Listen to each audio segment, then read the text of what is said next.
Realmente me cuesta mucho armar esto, hace 20 años que estoy tratando de hacerlo, espero poder hacerlo en esta cuarentena y en esta pandemia. Pero bueno, mientras vamos a lo que nos corresponde y nos toca a nosotros en esta cuarentena. Estuvimos trabajando con un poco de historia argentina, estuvimos viendo la ley Sáenz Peña, el impacto que esa ley Sáenz Peña tiene en la política argentina, un impacto que permite la participación de la Unión Cívica Radical a través de la figura de Irigoyen, que accede como presidente en el año 1916. Esa ley Sáenz Peña que termina con el fraude electoral, esa ley Sáenz Peña que permite una democratización parcial. ¿Por qué parcial? Porque participan solamente los varones mayores de 18 años y las mujeres no está contemplada en la ley su participación. Esa figura de Irigoyen va a ser una figura que durante los últimos años de la década de 1910 y la década de 1920, esa figura va a ser representativa de un sector social en particular, que va a ser la clase media. Una clase media que se va a consolidar en un espacio geográfico particular y concreto que es el de las ciudades, un espacio urbano.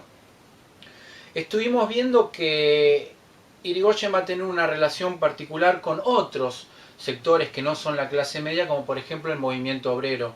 Encontramos en el primer gobierno de Irigoyen una relación tensa y de represión en algunos momentos, en dos momentos en particular, con respecto al movimiento obrero.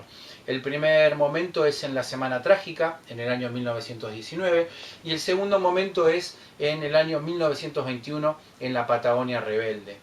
Ustedes vieron la película, pudieron ver los protagonistas, pudieron ver que esos acontecimientos suceden fuera de la ciudad de Buenos Aires y en un territorio no muy poblado por aquel entonces. En el año 1922, Irigoyen termina su primer mandato y lo reemplaza Alvear. Alvear, también de origen radical y con filiación política de ese partido, va a tener una situación económica un tanto mejor que la que tuvo Irigoyen. ¿Por qué? Brevemente y comparativamente. Durante el gobierno de Irigoyen se produjo la Primera Guerra Mundial y se desarrolló la Primera Guerra Mundial. Una de las consecuencias que tuvo económicas esa Primera Guerra Mundial para los países periféricos y los países productores de materias primas, como la Argentina, fue que sus mercados, sus productos, no podían ser colocados principalmente en el continente que más compraba, que era el continente europeo. Ese continente europeo tenía otra prioridad entre los años 1914 y 1918, que era terminar una guerra, la Primera Guerra Mundial o la Gran Guerra.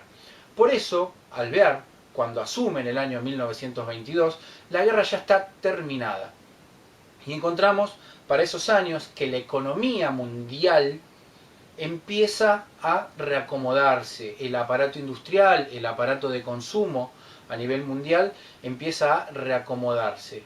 En un lugar en concreto y en un lugar en particular, que es uno de los países que más se benefició de la Primera Guerra Mundial, un país que participó de la Primera Guerra Mundial, pero que sin embargo en su territorio no se produjeron batallas. Estoy hablando de los Estados Unidos de Norteamérica. Estados Unidos sale muy fortalecida de la Primera Guerra Mundial y va a llevar adelante un crecimiento económico. Bien. En Argentina va a pasar algo similar. Va a haber transformaciones económicas y transformaciones sociales. Esta es una breve introducción para que ustedes la semana que viene, cuando les entregue la actividad, tengan en cuenta que tienen que partir desde este lugar, desde la década de 1920, y van a tener que analizar concretamente algunas cosas que les menciono ahora y que ustedes van a profundizar en el trabajo práctico. ¿En qué creció la economía? ¿En qué área se produjo el crecimiento de la economía?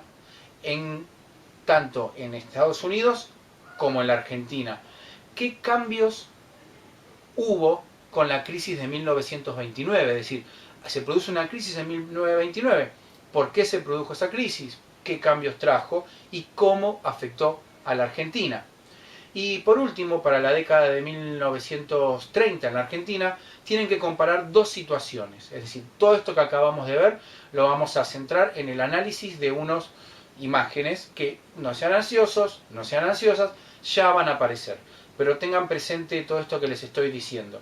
Y yo voy a tratar de tener presente cómo armo esto, porque la verdad estoy hace mucho con esto, creo que más de 20 años y no lo pude hacer. Espero, y si no me ayudan, me dan una mano para poder terminar el cubo mágico.